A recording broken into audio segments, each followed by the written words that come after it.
இது தர்மஸ்ய தத்துவம் நிஹிதம் குஹாயாம் அப்படின்னு. இந்த தர்ம சூக்ஷ்மங்கள் ரொம்ப விசேஷமாக இருக்கு. ஒருத்தனை ராஜாவுடைய சைனிகள் துரத்துக்கிண்டு வந்துட்டு இருந்தான். அவன் ஒரு ரிஷியுடைய ஆசிரமத்துக்கு வந்தான். அந்த ரிஷிக்கிட்ட, சுவாமி அவள் எல்லாரும் என்னை துரத்துக்கிண்டு வரா, தயவுசெய்து இடம் கொடுங்கோ அப்படின்னு கேட்டேன். வா அங்கே உள்ளே போய்க்கோ அப்படின்னு. அவள் எல்லாரும் வந்தா. இங்கே யாராவது ஒரு பையன் வந்தானா அப்படின்னு.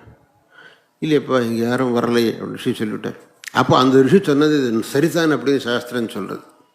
ஏன்னா அவர் உண்மை, ஆமாம் அவன் இங்கேயும் இருக்கான்னு கேட்டாக்க அவனை பிடிச்சிட்டு போய் அவனை ரொம்ப ஹிம்சை பண்ணியிருப்பார். அவனுடைய ஹிம்சையை தப்பிச்சுட்டார் அவர்.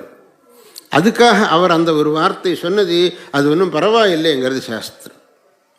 நீ உண்மை சொல்லி அவனுக்கு ஹிம்சை கொடுப்பிக்கிறதை விட நீ அந்த சின்ன அசத்தியத்தை சொல்லி அவனை காப்பாற்றினியே, அது ரொம்ப பெரிய விஷயம்.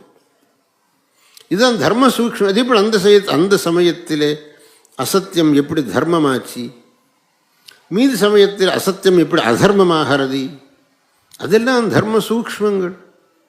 இன்னொருத்தனை ஹிம்சை பண்ணக்கூடாதுன்னு சொல்லியிருக்கு. ஆனால் மிலிட்ரிக்கு போனவன் அவன் என்ன பண்ணணும்? அவன் சத்ரு சைன்யத்தை கொல்ல பண்ணணுமா வேண்டாமா? பண்ணத்தான் வேணும்.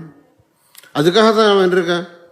இப்போ நான் இன்னும் யாரையும் கொலை பண்ணக்கூடாதுன்னு சொல்கிறேன். அப்போ நீ கொலை பண்ணினா அதர்மம், அவன் பண்ணினா தர்மம்.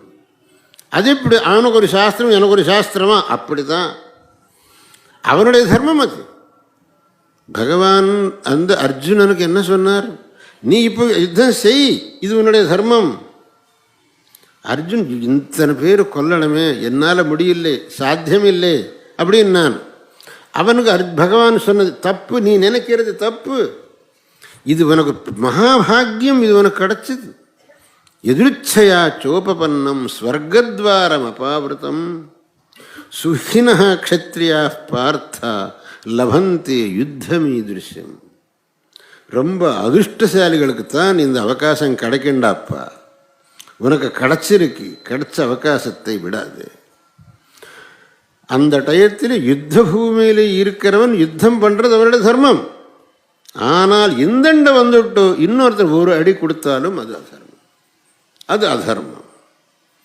அந்த இடத்துல மட்டும் நீ அவன் பிரதிசைன்யத்தை அடிக்கிறது தர்மமே தவிர, அந்த பக்கம் வந்துவிட்டு ஒரு சின்ன அடி கொடுத்தாலும் கூட அது அதர்மம்.